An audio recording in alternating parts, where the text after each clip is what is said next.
रंगमंच कहानियों में आपका स्वागत है। आइए सुनते हैं रविंद्रनाथ टैगोर की सर्वश्रेष्ठ कहानी भिखारी। अंधी प्रतिदिन मंदिर के दरवाजे पर जाकर खड़ी होती। दर्शन करने वाले बाहर निकलते तो वह अपना हाथ फैला देती और नम्रता से कहती, बाबूजी, अंधी पर दया हो जाए। वह जानती थी कि मंदिर में आने वाले सहृदय और श्रद्धालु हुआ करते हैं। उसका यह अनुमान असत्य न था। आने जाने वाले 2-4 पैसे उसके हाथ पर रख ही देते। अंधी उनको दुआएं देती और उनको सहृदयता को सराहती। स्त्रियां भी उसके पल्ले में थोड़ा बहुत अनाज डाल जाया करती थी। प्रातः से संध्या तक वह इसी प्रकार हाथ फैलाए खड़ी रहती। इसके पश्चात मन ही मन भगवान को प्रणाम करती और अपनी लाठी के सहारे झोपड़ी का पथ ग्रहण करती। उसकी झोपड़ी नगर से बाहर थी। रास्ते में भी याचना करती जाती, किंतु राहगीरों में अधिक संख्या श्वेत वस्त्रों वाली की होती, जो पैसे देने की अपेक्षा झिड़कियां दिया करते हैं। तब भी अंधी निराश न होती और उसकी याचना बराबर जारी रहती। झोपड़ी तक पहुंचते पहुंचते उसे 2-4 पैसे और मिल ही जाते। झोपड़ी के समीप पहुंचते ही एक 10 वर्ष का लड़का उछलता कूदता आता और उससे चिपट जाता। अंधी टटोल कर उसके मस्तक को चूमती। बच्चा कौन है, किसका है, कहाँ से आया है, इस बात से कोई परिचय नहीं था। 5 वर्ष हुए, पास पड़ोस वालों ने उसे अकेला देखा था। इन्हीं दिनों एक दिन संध्या समय लोगों ने उसकी गोद में एक बच्चा देखा। वह रो रहा था। अंधी उसका मुख चूम चूम कर उसे चुप कराने का प्रयत्न कर रही थी। वह कोई असाधारण घटना न थी, अतः किसी ने भी न पूछा कि बच्चा किसका है। उसी दिन से यह बच्चा अंधी के पास था और प्रसन्न था। उसको वह अपने से अच्छा खिलाती और पहनाती। अंधी ने अपनी झोपड़ी में एक हांडी गाड़ रखी थी। संध्या समय जो कुछ मांग कर लाती उसमें डाल देती और उसे किसी वस्तु से ढांप देती, इसलिए कि दूसरे व्यक्तियों की दृष्टि उस पर न पड़े। खाने के लिए अन्न काफ़ी मिल जाता था, उससे काम चला लेती। पहले बच्चे को पेट भर कर खिलाती, फिर स्वयं खाती। रात को बच्चे को अपने वक्ष से लगाकर वहीं पड़ी रहती। प्रातःकाल होते ही उसको खिला पिलाकर फिर मंदिर के द्वार पर जा खड़ी होती। काशी में सेठ बनारसी दास बहुत प्रसिद्ध व्यक्ति हैं। बच्चा बच्चा उनकी कोठी से परिचित है। बहुत बड़े देशभक्त और धर्मात्मा है। धर्म में उनकी बड़ी रुचि है। दिन के 12 बजे तक सेठ स्नान ध्यान में संलग्न रहते। कोठी पर हर समय भीड़ लगी रहती। कर्ज के इच्छुक तो आते ही थे, परंतु ऐसे व्यक्तियों को अभी तांता बंधा रहता जो अपनी पूंजी सेठ जी के पास धरोहर रूप में रखने आते थे। सैकड़ों भिखारी अपनी जमा पूंजी इन्हीं सेठ जी के पास जमा कर जाते।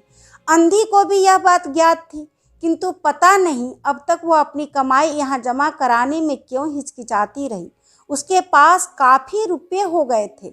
हांडी लगभग पूरी भर गई थी। उसको शंका थी कि कोई चुरा न ले। एक दिन संध्या समय अंधी ने वह हांडी उखाड़ी और अपने फटे हुए आंचल में छिपाकर सेठ जी को कोठी पर पहुंची। सेठ जी बही खाते के कुछ पृष्ठ पलट रहे थे। उन्होंने पूछा, क्या है बुढ़िया? अंधी ने हांडी उनके आगे सरका दी और डरते डरते कहा, सेठ जी, इसे अपने पास जमा कर लो। मैं अंधी अपाहिज कहाँ रखती फिरूंगी। सेठ जी ने हांडी की ओर देख कर कहा, इसमें क्या है? अंधी ने उत्तर दिया, भीख मांग मांग कर अपने बच्चे के लिए 2-4 पैसे संग्रह किए हैं। अपने पास रखते डरती हूँ, कृपया इन्हें अपनी कोठी में रख ले। सेठ जी ने मुनीम की ओर संकेत करते हुए कहा, बही में जमा कर लो। फिर बुढ़िया से पूछा, तेरा नाम क्या है? अंधी ने अपना नाम बताया। मुनीम जी ने नकदी गिनकर उसके नाम से जमा कर ली और वह सेठ जी को आशीर्वाद देती हुई अपनी झोपड़ी में चली गई। 2 वर्ष बहुत सुख के साथ बीते। इसके पश्चात एक दिन लड़की को ज्वर ने आ दबाया। अंधी ने दवा दारू की, झाड़ फूंक से भी काम लिया, टोने टोटके की परीक्षा की, परंतु संपूर्ण प्रयत्न व्यर्थ सिद्ध हुए। लड़के की दशा दिन प्रतिदिन बुरी होती गई। अंधी का हृदय टूट गया। साहस ने जवाब दे दिया, निराश हो गई, परंतु फिर ध्यान आया कि संभवतः डॉक्टर के इलाज से फायदा हो जाए। इस विचार के आते ही वह गिरती पड़ती सेठ जी की कोठी पर आ पहुंची। सेठ जी उपस्थित थे। अंधी ने कहा, सेठ जी, मेरी जमा पूंजी में से 10-5 रुपये मुझे मिल जाए तो बड़ी कृपा हो। मेरा बच्चा मर रहा है, डॉक्टर को दिखाऊंगी। सेठ जी ने कठोर स्वर में कहा, कैसी जमा पूंजी, कैसे रुपये? मेरे पास किसी के रुपये जमा नहीं है। अंधी ने रोते हुए उत्तर दिया, 2 वर्ष हुए मैं आपके पास धरोहर रख गई थी, दे दीजिए, बड़ी दया होगी। सेठ जी ने मुनीम की ओर रहस्यमयी दृष्टि से देखते हुए कहा, मुनीम जी, जरा देखना तो, इसके नाम की कोई पूंजी जमा है क्या? तेरा नाम क्या है री? अंधी की जान में जान आई, आशा बंधी। पहला उत्तर सुनकर उसने सोचा कि सेठ बेईमान है, किंतु अब सोचने लगी संभवतः उसे ध्यान न रहा होगा। ऐसा धर्मी व्यक्ति भी भला कहीं झूठ बोल सकता है? उसने अपना नाम बता दिया। उलट पलट कर देखा, फिर कहा, नहीं तो, इस नाम पर 1 पाई भी जमा नहीं है।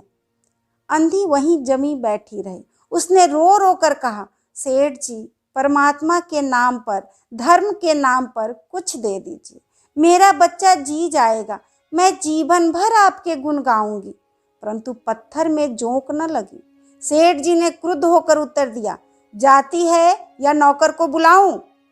अंधी लाठी टेक कर खड़ी हो गई और सेठ जी की ओर मुंह करके बोली, अच्छा, भगवान तुम्हें बहुत दे, और अपनी झोपड़ी की ओर चल दी।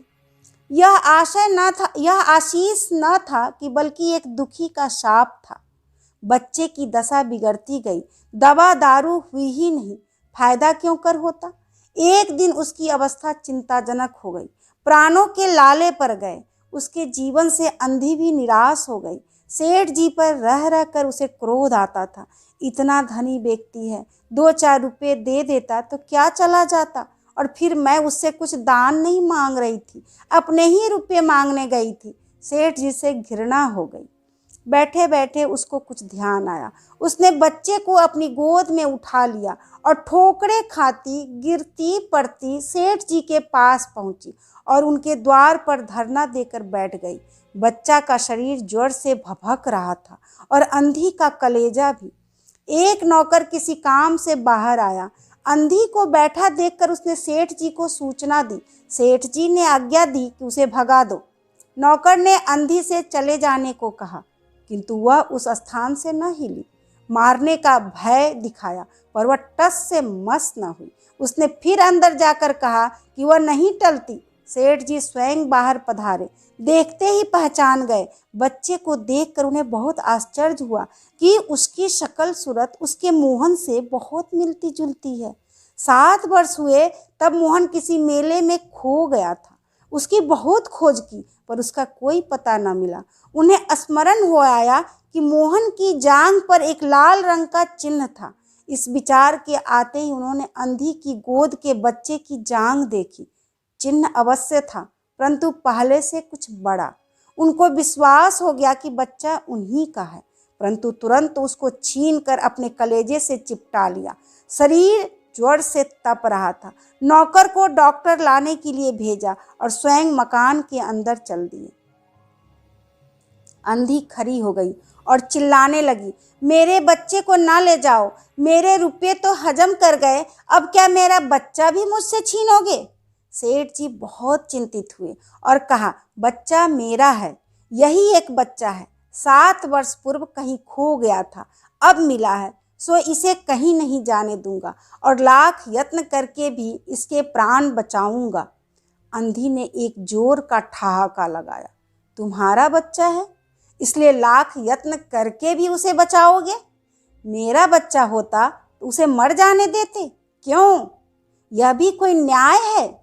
इतने दिनों तक खून पसीना एक करके उसको पाला है, मैं उसको अपने हाथों से नहीं जाने दूंगी। सेठ जी की अजीब दशा थी, कुछ करते धरते बन नहीं पड़ता था। कुछ देर वहीं मौन खड़े रहे, फिर एक मकान के अंदर चले गए। अंधी कुछ समय तक खड़ी रोती रही, फिर वह भी अपनी झोपड़ी की ओर चल दी। दूसरे दिन प्रातःकाल प्रभु की कृपा हुई, या दवा ने जादू का सा प्रभाव दिखाया। मोहन का ज्वर उतर गया। होश आने पर उसने आंख खोली तो सर्वप्रथम शब्द उसकी जबान से निकला, माँ। चहुओर अपरिचित शक्लें देखकर उसने अपने नेत्र फिर बंद कर लिए। उस समय से उसका ज्वर फिर अधिक होना आरंभ हो गया। माँ माँ की रट लगी हुई थी। डॉक्टरों ने जवाब दे दिया। सेठ जी के हाथ पांव फूल गए। चहुओर अंधेरा दिखाई पड़ने लगा। क्या करूं, एक ही बच्चा है, इतने दिनों बाद मिला भी तो मृत्यु उसको अपने चंगुल में दबा रही है, कैसे इसे बचाऊं। सहसा उनको अंधी का ध्यान आया। पत्नी को बाहर भेजा कि देखो कहीं वह अब तक द्वार पर न बैठी हो, परंतु वह वहाँ कहाँ। सेठ जी ने फिटन तैयार कराई और बस्ती से बाहर उसकी झोपड़ी पर पहुंचे। झोपड़ी बिना द्वार के थी। अंदर गए, देखा अंधी एक फटे पुराने टाट पर पड़ी है और उसके नेत्रों से अश्रुधार बह रही है। सेठ जी ने धीरे से उसको हिलाया। उसका शरीर भी अग्नि की भांति तप रहा था। सेठ जी ने कहा, बुढ़िया, तेरा बच्चा मर रहा है। डॉक्टर निराश हो गए। रह रह कर वह तुझे पुकारता है। अब तू ही उसके प्राण बचा सकती है। चल और मेरे नहीं नहीं, आपने बच्चे की जान बचा ले। अंधी ने उत्तर दिया, मरता है तो मरने दो, मैं भी मर रही हूँ। हम दोनों स्वर्गलोक में फिर माँ बेटी की तरह मिल जाएंगे। इस लोक में सुख नहीं है, वहाँ मेरा बच्चा सुख में रहेगा। मैं वहाँ उसकी सुचारू रूप से सेवा शुश्रूषा करूँगी। सेठ जी रो दिए। आज तक उन्होंने किसी के सामने सिर न झुकाया था, किंतु इस समय अंधी के पांवों पर गिर पड़े और रो रो कर कहा, ममता की लाज रख लो, आखिर तुम भी उसकी माँ हो। चलो, तुम्हारे जाने से वह बच जाएगा। ममता शब्द ने अंधी को विकल कर दिया। उसने तुरंत कहा, अच्छा चलो। सेठ जी सहारा देकर उसे बाहर लाए और फिटन पर बिठा दिया। फिटन घर की ओर दौड़ने लगी। उस समय सेठ जी और अंधी भिखारिन दोनों की एक ही दशा थी। दोनों की यही इच्छा थी कि शीघ्र से शीघ्र अपने बच्चे के पास पहुंच जाएं। कोठी आ गई। सेठ जी ने सहारा देकर अंधी को उतारा और अंदर ले गए। भीतर जाकर अंधी ने मोहन के माथे पर हाथ फेरा। मोहन पहचान गया कि यह उसकी माँ का हाथ है। उसने तुरंत नेत्र खोल दिए और उसे अपने समीप खड़े हुए देखकर कहा, माँ, तुम आ गई। अंधी भिखारिन मोहन के सिरहाने बैठ गई और उसने मोहन का सिर अपनी गोद में रख लिया। उसको बहुत सुख अनुभव हुआ और वह उसकी गोद में तुरंत सो गया। दूसरे दिन से मोहन की दशा अच्छी होने लगी और 10-15 दिन में वह बिल्कुल स्वस्थ हो गया। जो काम हकीमों के जोशांदे, वैद्यों की पुड़िया और डॉक्टरों के मिक्सचर न कर सके, वह अंधी की स्नेहमयी सेवा ने पूरा कर दिया। मोहन के पूरी तरह स्वस्थ हो जाने पर अंधी ने विदा मांगी। सेठ जी ने बहुत कुछ कहा सुना कि वह उन्हीं के पास रह जाए, परंतु वह सहमत न हुई। विवश होकर विदा करना पड़ा। जब वह चलने लगी तो सेठ जी ने रुपयों की एक थैली उसके हाथ में दे दी। अंधी ने मालूम किया, इसमें क्या है? सेठ जी ने कहा, इसमें तुम्हारे धरोहर है, तुम्हारे रुपये, मेरा वह अपराध।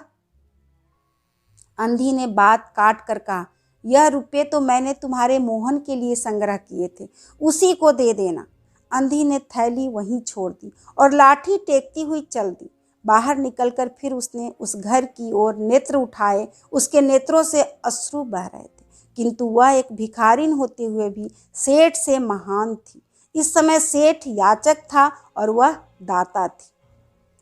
अभी आप सुन रहे थे रविंद्रनाथ टैगोर की सर्वश्रेष्ठ कहानी भिखारी। धन्यवाद।